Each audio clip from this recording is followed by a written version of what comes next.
this is Jack, and today we are discussing My Hero Academia, chapter 429. I am here. Not a very appropriate title for this chapter. I get where Hirokoshi's going for, and before we get into the chapter review, we get a cool Shonen Jump cover page with our heroes on the cover. It's pretty cool. I'm not gonna lie. I'm not gonna deny that. All Might's looking great as ever. Then we get a double spread. It's pretty cool. I see a lot of characters that should be dead, but that's neither here nor there. And yes, you read the title or the thumbnail of this review correctly. This chapter is not good. It's not good. It has some great ideas, but overall, it's not good. All right. And let's just dive right into the review, shall we? Let's dive right in and see what doesn't work, which is a lot of it. All right. Okay, the first few pages is actually about a boy that was living under in the basement. Essentially, he was born with a quirk that doesn't come from anyone in his family, and I guess this was just so bad that the family locked him up in the basement, and then he started screaming and whining because he was a kid. And so what they did was they sewed his mouth shut. Remember this. They sewed his mouth shut so he wouldn't make noises, right? And then, oh my! And then when the entire world was going crazy in Japan and everything, what the family did was they left him water and sweets as they could carry, and he never saw them again. Presumably, they left. Um, Horikoshi, I see what you're doing here. You're trying to make us feel sympathetic for this kid. Um, but when you say that his mouth has been sewn shut and he's been there for a long, long time, and he still has to eat and drink, right? So why is his mouth sewn shut? Hirikoshi, this was a stupid decision. I'm not gonna lie, this is stupid. It really is. It really freaking is. I couldn't believe it. When I was reading this, I was like, wait, they sewed his mouth shut, but they still had the decency to leave him food to eat and drink. But when I say food, I mean candy, because he says sweets. Whatever, freak. I'm over this. This chapter's a freaking dud. No, that's not a dud. It's a freaking poo. Anyway, and then a massive battle went out, and what battle we see is the one where presumably it looks like the one that happened during the war and everything. So this kid was here for a good while, and how he didn't starve or die, I guess is as good as mine. Plot. That's why. But as we saw in a chapter, he got scissors and cut his mouth open. Who knows how long his mouth been sewn shut, but he should be dead. I know I keep bringing that up, but it's true. And then he's wandering around, and he's wondering, because he's afraid of what's going on. And I get where Hirokoshi's coming from. He's setting this kid up. He could be like the new Shigaraki. He really is, and thank freaking goodness it gets settled. But I do have a problem with how it's taken care of, and I'll present my idea on how I believe it should go. But we'll see about that as we see this kid just seeing not the world being like super happy, because again the people are just trying to make the most of their lives at this point and trying to be very very I guess living up the moment as best as you could, especially after the war and everything. People are just helping each other out, just greeting each other and all that stuff. And this kid's just watching. He has no idea what's going on, as he's wondering, why are they all smiling like that? Then we cut to Uraraka, and it's confirmed that Uraraka still felt bad for everything she did with Toga and everything. So yeah, her character is definitely assassinated. Her coach is not going to fix it whatsoever. So yeah. Anyway, and Deku arrives as Uraraka, is ashamed to be crying in front of someone, so she tries covering up. But Deku kind of, he's kind of actually starts, saying, "Yeah, I kind of knew you would be here. I knew you said you were gonna go home, but I kind of knew you would be here because this is where we last opened up to each other. This spot right here. That's actually pretty good. I like that.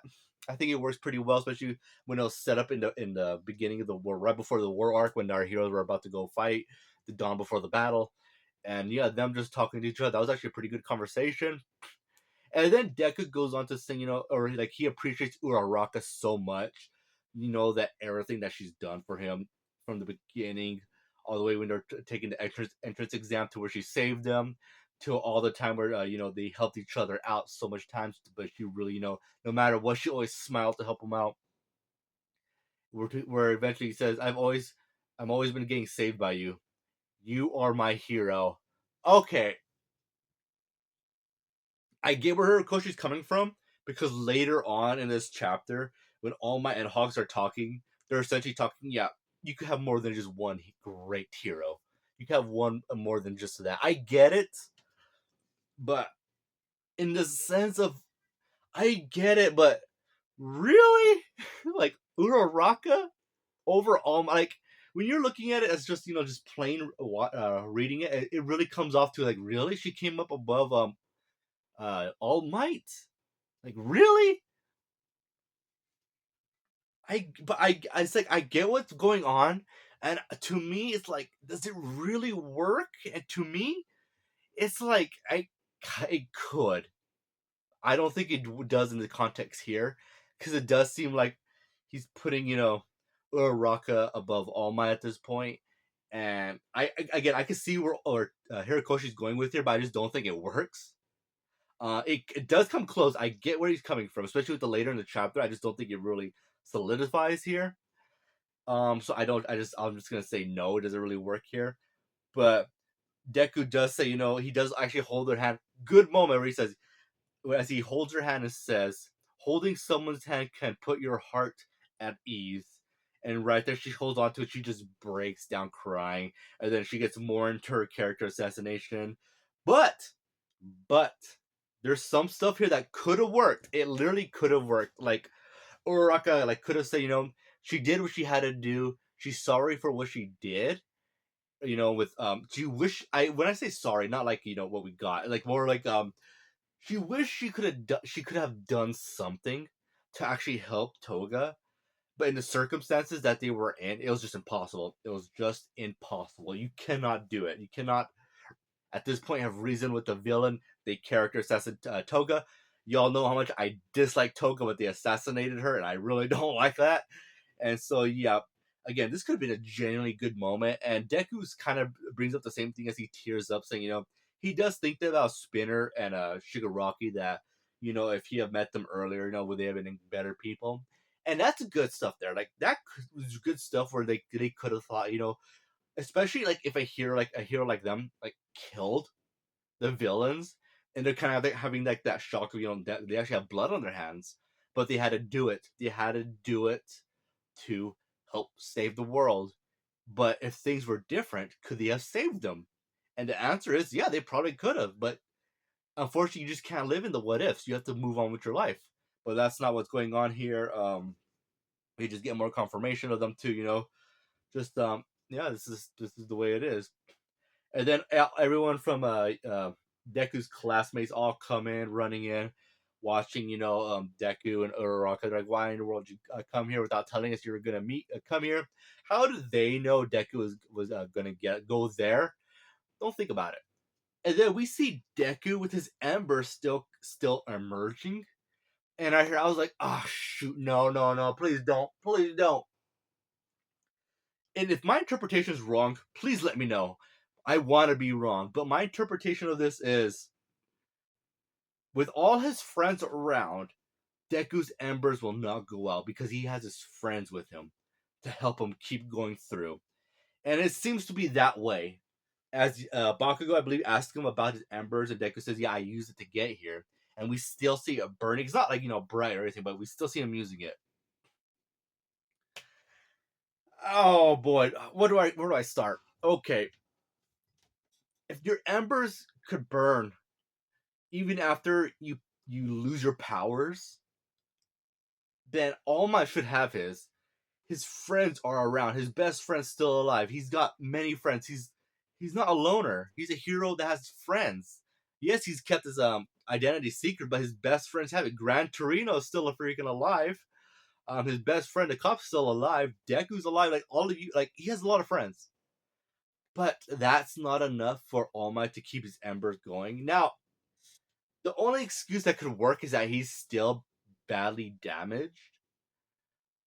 That's he should still have it if it's by this logic. They completely rewrote the mechanics of One for All, and that's just absolutely ridiculous. It breaks it. It's ridiculous. It's stupid. It's stupid. Again, if I'm misinterpreting this, let me know, please. I want to. I want to be misinterpreting. I want to be wrong about this. Then we cut to everyone being happy, that stuff, and then we cut to All Might and Hawks just talking in the office.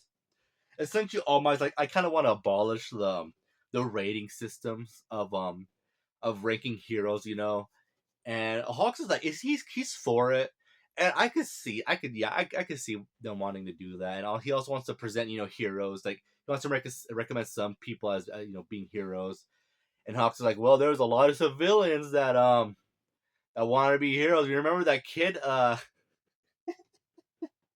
Remember that kid that Eraserhead took with him to battle, and we never see him again? He probably died. No, Irakoshi doesn't have the guts. We ain't gonna address that.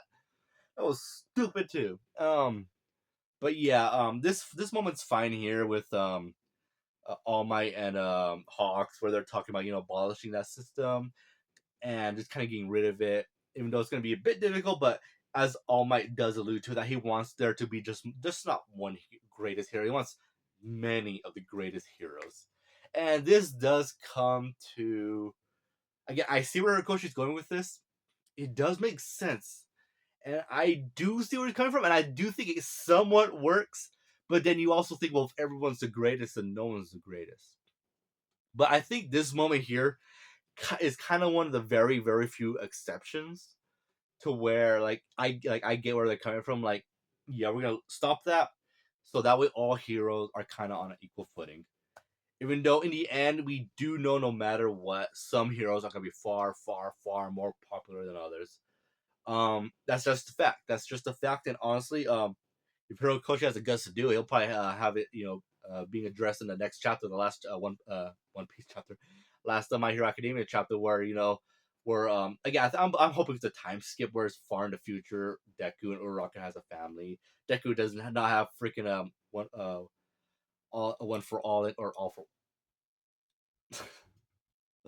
Oh my, sorry, I'm tired. One for all essentially. He doesn't have it, but he's gonna have it. He's gonna have it. Even though he technically does, he should at this point carry the moniker of the greatest hero. But I think he's still going to be in the future doing heroic stuff with his embers that he still has that should be burned out, but they're not. And then we cut to the last section of this chapter where the kid is starting to go out. He's like very frustrated, like everyone's happy while he's miserable, which it works. It does work for a moment, and I like it's like okay, we're doing something here. We're doing okay. What's gonna happen? What's gonna happen as he's going out? And he seems like he's about to go on a killing spree until an old lady, the freaking same old lady that freaking ignored Shigaraki of all the people. It was the old lady. Now, this is what I thought was gonna happen, and I think it should be. Instead of having the old lady have kids or young adults or even students notice him to show they're not going to make the same mistakes as the past. That the people growing up now are the ones that are going to be out and they see someone in trouble. They're the ones inspired to actually go out and help. I think that would have worked better thematically and relevant in the story, not being so freaking super contrived. You can have the old lady. Actually, you can have the old lady. In this like probably an extra panel, like another panel, just showing the old lady. Doing her best to help. Some of the mutated humans, the ones that don't look. The ones that felt they were prejudiced against, which is still weird in this world. Actually, having her going out and helping them. You don't even have to say anything that's her. We could just see. Oh, is that the lady that didn't help Shigaraki? You could have done that. It just had like newer generations coming up and helping people that look like they're in need of help. I just feel that no, I know that would have been better. And the kid starts tearing up because someone came and help them out, which is good. I just don't like it's that old lady. It should be the newer generations. And then we cut to the last panels as we see Uraraka and Deku leaving as Ida's like, "Hey, where are you two going?" And they just smile as the last words are, "A society where heroes have time to spare." And the last panel is, I don't know what that is. My apologies. Again, I don't. I'm not gonna act like I know it. I'm not gonna pretend that. So yeah, this chapter is just bad. It's a 3 out of 10. Some good moments that could have been fantastic 10 out of 10s, but overall, it's just dragged down by all the terribleness in the story. So I stand by my 3 out of 10. It could probably jump up to 4, maybe, if I'm wrong about my interpretation of Deku having one for all. So again, it could jump up depending on the explanation for that. But yeah, that concludes my review. Hopefully the next chapter is better. The last chapter, this is what I hope for the next chapter. I hope it pulls a Naruto where the last chapter is like many years later, and we see them as adults, our heroes and everything as adults. Just going, doing their thing. Just similar with Naruto. And I wouldn't mind having Deku and Uraraka actually hooking up and them having children. I think that'd be nice too. I like that. Same with our other heroes who they get paired up. That's a whole other discussion. But I would like to see that they paired up. I'm starting to think of of Incredibles kind of a little bit. Then and then just them. Except don't make Deku's kid like Boruto. Don't do that. I don't. There's no void. There's no freaking. He could be more like Kuzan Ichigo's son. He'd be more like him, I'd say.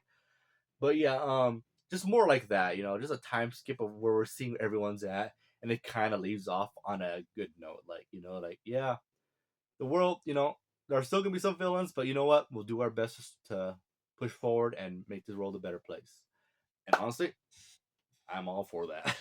So yeah, that concludes my review. If you listen this far, I appreciate it. I hope you guys have a great day and just take care and don't make the same. If you ever make a manga, don't make the same mistakes as this final arc. Don't do that. Later.